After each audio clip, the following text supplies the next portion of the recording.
pode projetar aqui para mim Hebreus, né? Quem está com a Bíblia, pode abrir a Bíblia em Hebreus 11:1. Eu quero pensar com você um pouquinho hoje sobre gestores ocultos da nossa fé, né? O que tem gerido a nossa fé nesse tempo? O que tem gerido muitas vezes a nossa emoção, né? Em Hebreus 11:1, ele fala assim, ó: ora, a fé é a certeza das coisas que se esperam e a convicção de fatos que não se veem.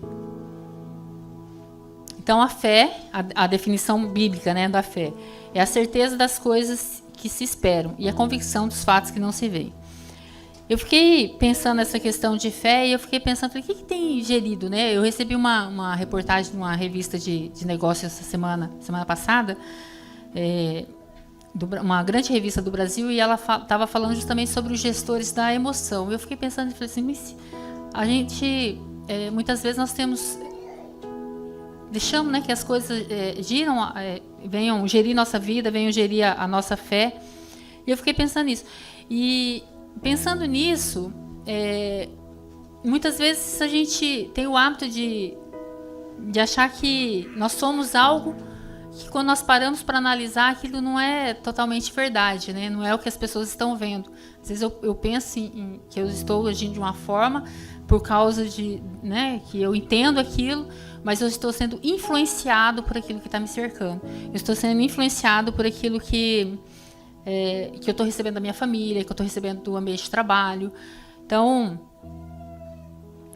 e quando a gente passa a olhar para o nosso comportamento no geral, se ele é gerido por onde ele está, se ele é gerido por se ele é influenciado, não gerido, né, mas se ele é influenciado por esse ambiente, nós podemos pensar que também a nossa fé, ela pode ser influenciada por esse ambiente, né? Se o nosso comportamento é influenciado, a nossa fé pode ser influenciada. E eu fiquei pensando nisso e falei assim, eu vou dar uma olhada o que se fala na questão dessa definição de fé, né? E uma das definições que eu encontrei para fé, que eu achei muito interessante, que ele fala que fé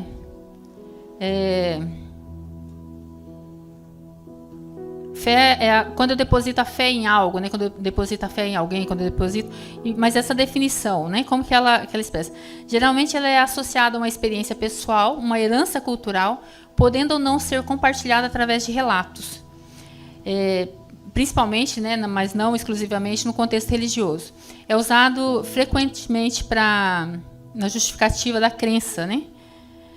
E o que uma dessas definições, ele fala assim, característico pelo raciocínio circular. E o que ele define como esse raciocínio circular?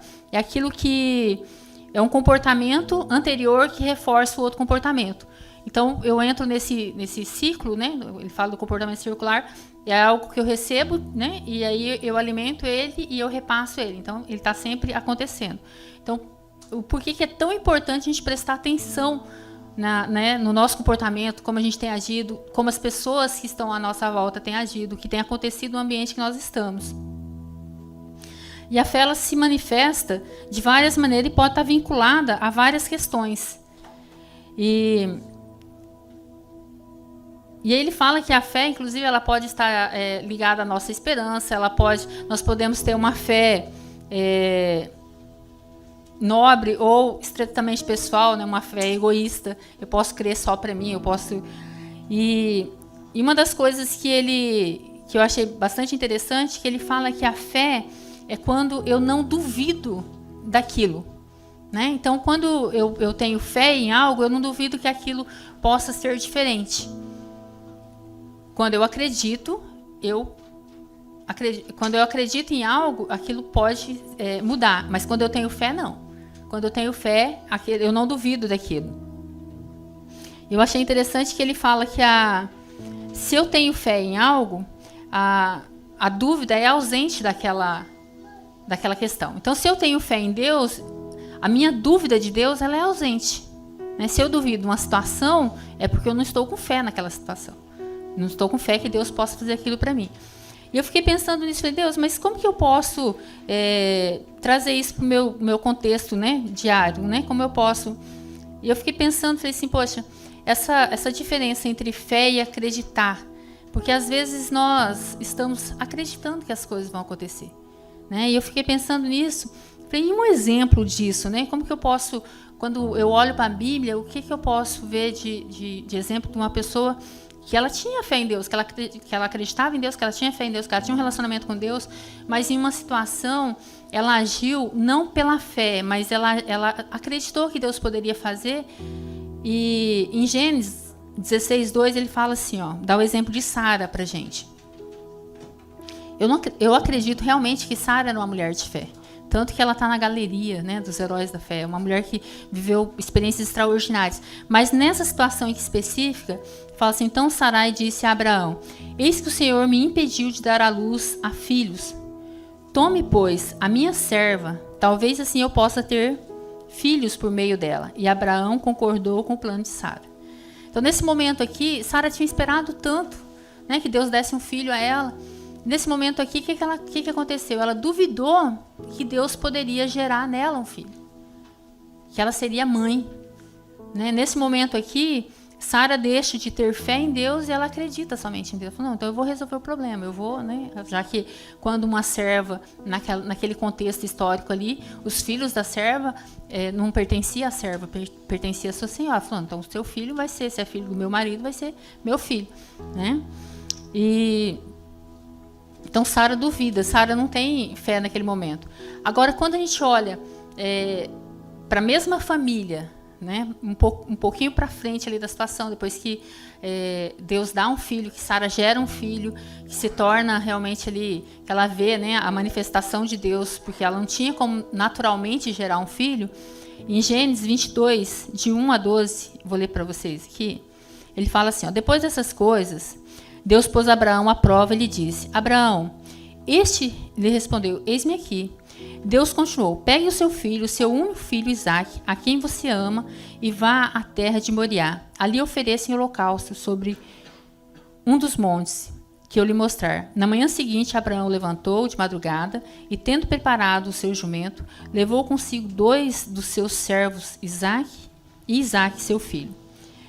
Rachou a lenha para o holocausto e foi para o lugar que Deus havia indicado. No terceiro dia, Abraão ergueu os olhos e viu o lugar de longe.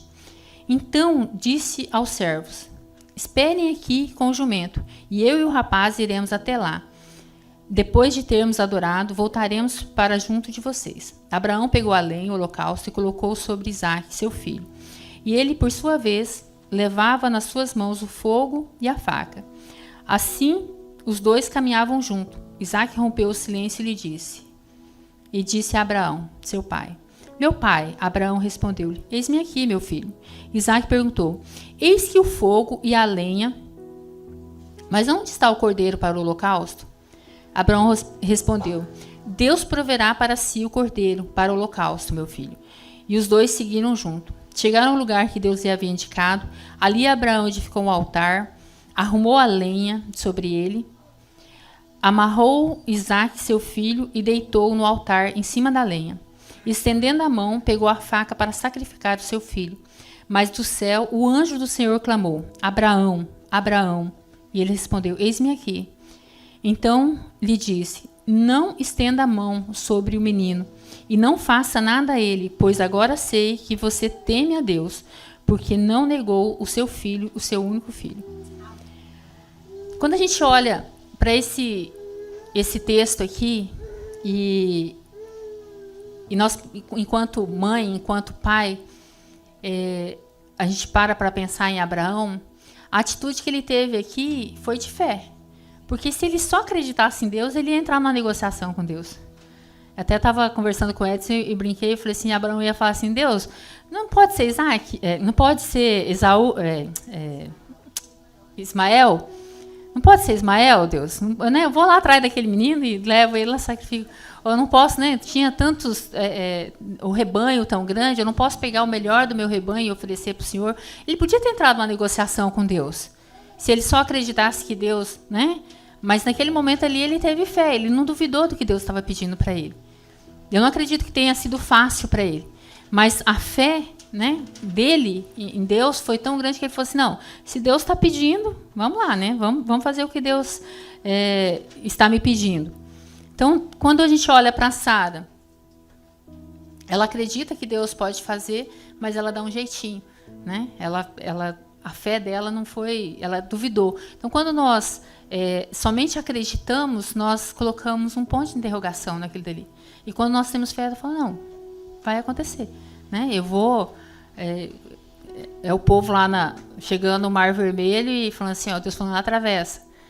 E o mar se abrindo e o povo atravessando. Até eu ouvi recente uma pessoa falando assim que tem uma época do ano que o Mar Vermelho ele baixa, né? Fica muito, muito baixo. E aí o povo tinha atravessado um lugar onde o mar tinha ficado tão baixo que dava para o povo atravessar. Aí a pessoa falou assim, mas muito interessante, porque o povo de Deus atravessou no lugar que estava tão raso e os egípcios que vieram atrás se afogaram em um palmo de água, né? Então, mesmo que não houvesse ali muita água, a Bíblia diz que abriu o mar, né? Que tinha água, mas mesmo que não houvesse ali... Então, muitas vezes a gente está assim, procurando, né, uma justificativa para o nosso racional. E quando nós vamos em Romanos 10, 14, ele fala assim, ó, como porém... Aqui é essa questão da fé, né? Na manifestação. Se a manifestação da fé tem origem no meio onde nós convivemos, de onde que ela vem? Porque a fé, ela brota. De repente eu durmo e acordo com fé. E se um tem fé e o outro não tem, se eu tenho fé, ela aumenta, essa fé diminui. Como que funciona, né? Essa fé? Em Romanos 10, 14, ele fala assim, ó. Como, porém, invocarão aquele em quem não creram? E como crerão naquele que nada ouviram? E como ouviram se não há quem pregue? Então, quando a gente olha para esse texto aqui, para que as pessoas possam acreditar nesse Deus que nós vivemos tantas experiências com ele, elas precisam ouvir esse Deus. E como que as pessoas vão ouvir se não houver quem pregue? Se não houver quem fale? Se não houver quem transmita, né, esse conhecimento, essas experiências que são vividas. E um fator interessante que essa transmissão, né, essa pregação que a gente faz daquilo que a gente vive, ela acontece muito mais através da minha vida, através daquilo que eu vivo, do que as pessoas veem na minha vida, do que daquilo que eu falo. Né? Muitas vezes a pessoa fala assim, mas eu preciso pegar um microfone e estar lá pregando para que as pessoas ouçam de Deus. Nós viajamos esses dias e fomos para Carolina do Sul.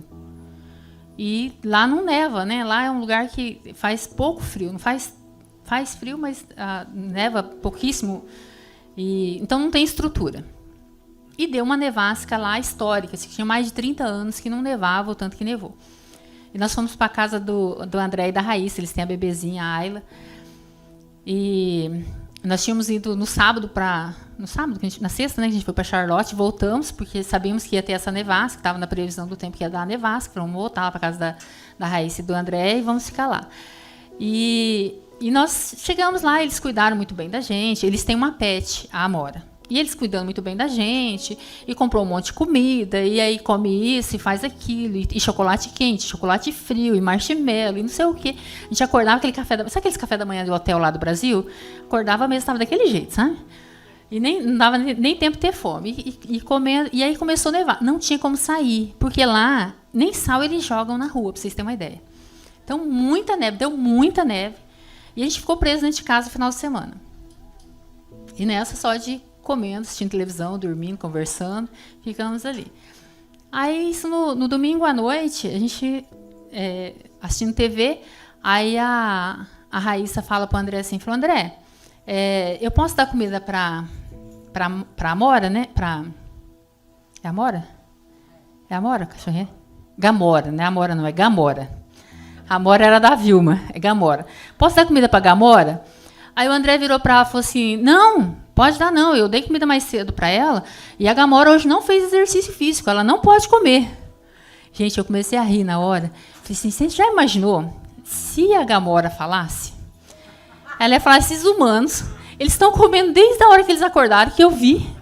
Eles estão o dia inteiro enfiados nesse sofá, dentro dessa casa, eles não saíram lá fora para nada, e agora estão me negando comida porque eu não fiz exercício.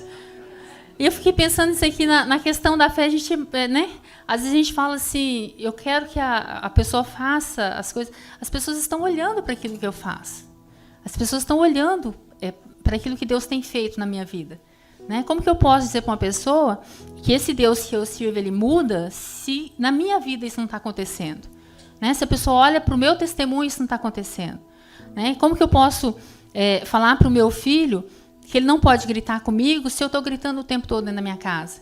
Como que eu posso falar para o meu filho que está se casando que ele tem que tratar bem a esposa se ele vê o pai tratando mal a esposa, se a mãe trata...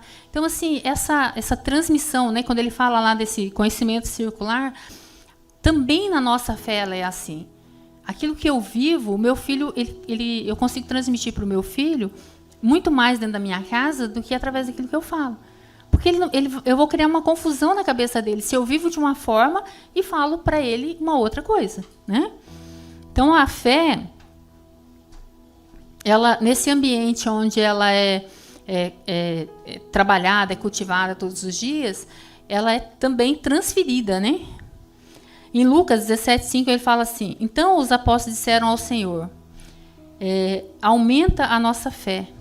Os apóstolos, eles andavam com Jesus, eles viam as coisas acontecendo e diante de uma situação que eles se viam, né, tão pequenos diante daquela situação, e eles falam assim: Jesus, para que a gente consiga fazer isso aí, o Senhor precisa aumentar a nossa fé.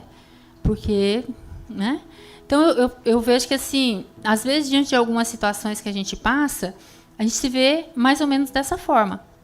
E em Marcos 9, 23, 24, ele fala assim, ó, ao que Jesus respondeu, esse aqui um pai chega, né, o pai com um filho que sofria de possessão, o menino há muito tempo, o pai sofria com aquela situação, e ele chega para Jesus, né, e Jesus responde para ele assim, ó,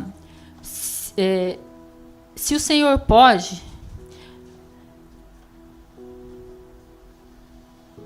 Peraí que eu não copiei aqui. Joga para mim 23, 24 aqui.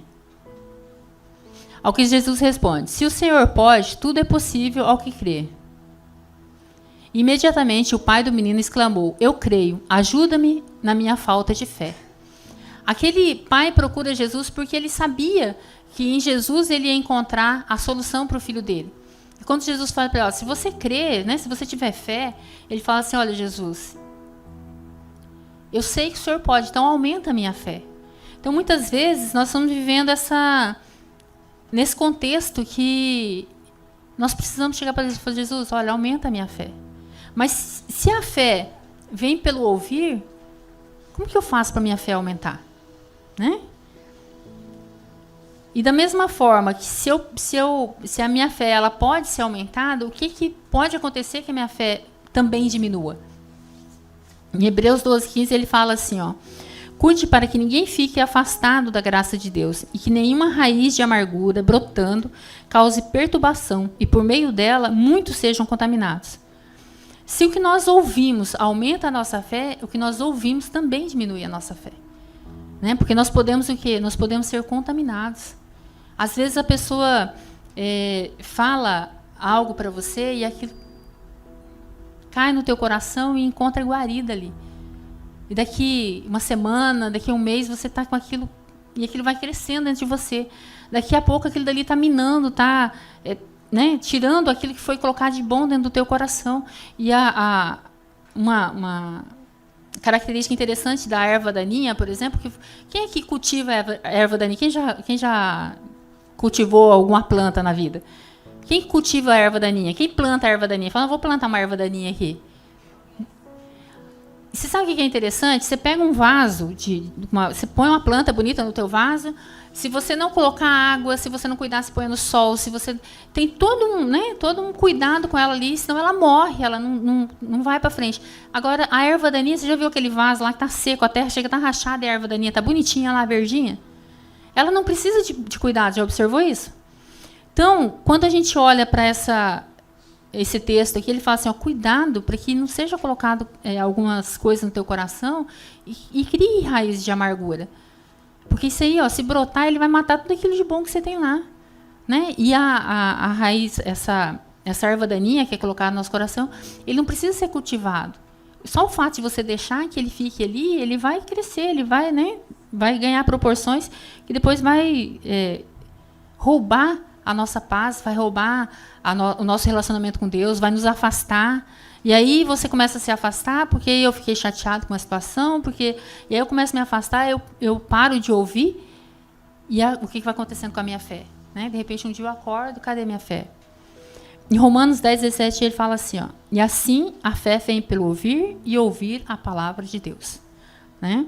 Então, nós podemos olhar para essa situação e observar que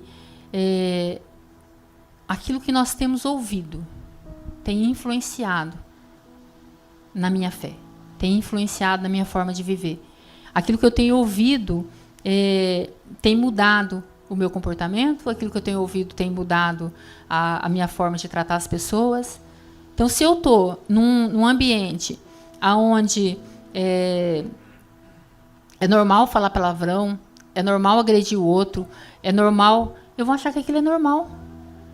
Né? Eu vou achar que aquilo faz parte realmente. Se eu vivo num ambiente onde é normal as pessoas não irem para a igreja, é normal beber, é normal... Eu vou achar que aquilo é... Né? Porque às vezes a pessoa... As primeiras vezes que você está ali, aquilo vai soar muito estranho. E depois aquilo vai tomando uma proporção, vai se tornando natural. Daqui a pouco você está convivendo ali como se nada fosse estranho a você. Como se aquele ambiente... Então, nós temos que ter muito cuidado com o ambiente que nós estamos e com o ambiente que nós oferecemos para aqueles que nós convivemos. Né? E uma das coisas que me chama muita atenção é essa questão de... A gente sempre prezou muito lá em casa, a gente sempre policiou muito nisso, é que o nosso discurso esteja alinhado com o nosso comportamento. É muito triste ver as pessoas falando uma coisa e vivendo outra. Né? Então, às vezes, a pessoa vende algo para você e vive uma outra situação completamente diferente. Você falar assim, ó, não dá comida para ela porque ela não fez exercício. Né? Mais ou menos. Fala para o seu filho assim, ó, não come a açúcar e você está comendo o açúcar. Então, são alguns detalhes da nossa vida que nós precisamos prestar atenção. Então, na nossa fé, nós precisamos cuidar dela todos os dias, para que ela cresça. Né? E é interessante que, quando a gente fala desse ouvir, né, da fé, ela, se você vai racionalizar, né, se você vai olhar intelectualmente para isso, é difícil de você explicar. Né? Como que eu vou crer em algo que não se vê, né, esperar algo? Então, assim, mas eu preciso entender com o meu intelecto para que o meu emocional entenda a fé. Né? Eu preciso... É uma questão de entender racionalmente para viver espiritualmente. Porque eu preciso ouvir, eu preciso entender o que a Bíblia me diz, para que eu possa viver isso, para que eu possa permitir que isso haja na minha vida. Então, se eu não permitir que essas palavras entrem e mudem a minha forma de pensar, o meu coração ele vai sempre tender para outro lado. Ele vai sempre tender para outras coisas. Então, para que a minha fé possa crescer, eu preciso entender aquilo que Deus tem falado para mim. Eu preciso ouvir aquilo que Deus tem falado para mim. Eu preciso prestar atenção nos detalhes. Eu preciso abrir mão de algumas coisas. E muitas vezes, mudar aquilo que nós recebemos, né, ao longo da vida, porque às vezes você fala assim, poxa, mas na minha casa sempre foi assim. Então, esse comportamento, quebrar esse comportamento repetitivo, né, esse pensamento circular, que meus pais fizeram assim, meus avós fizeram assim. Só que eu cheguei aqui, eu conheço a Bíblia, me apresentaram a Bíblia, me apresentaram Deus e me apresentaram uma vida diferente. Para que, a partir de mim, as coisas aconteçam de forma diferente eu preciso ser esse instrumento. Né? Se eu tenho o conhecimento, eu não posso continuar repetindo isso. Né? Então, o que eu preciso? Para que minha fé e para que aqueles que estão próximos a mim possam ver essa fé, eles precisam ver em mim essa mudança realmente. Eles precisam ver em mim essa transformação. Né? Então, eu não posso olhar para situações e falar assim, não, eu cresci num ambiente onde não havia fé, onde mal se acreditava. Mas dentro dessa... Eu queria que os meninos do louvor viessem para cá. Dentro dessa mensagem, uma das coisas que eu fiquei pensando nessa semana é que muitas vezes nós estamos como Sara naquela situação ali, andando próximo a Deus, acreditando em Deus e não tendo fé em Deus. Em muitas situações, nós duvidamos que Deus é capaz de fazer. Em muitas situações, a gente olha e fala assim, não, Deus não pode mudar meu filho. Deus não pode mudar meu marido. Não, é tanto tempo que eu oro por ele que ele não vai mudar. Eu estou só acreditando em Deus, eu não estou tendo fé em Deus. Eu estou duvidando da capacidade de Deus transformar. E quando nós olhamos muitas vezes para a nossa vida, para tudo que Deus fez na nossa vida, como que nós podemos duvidar?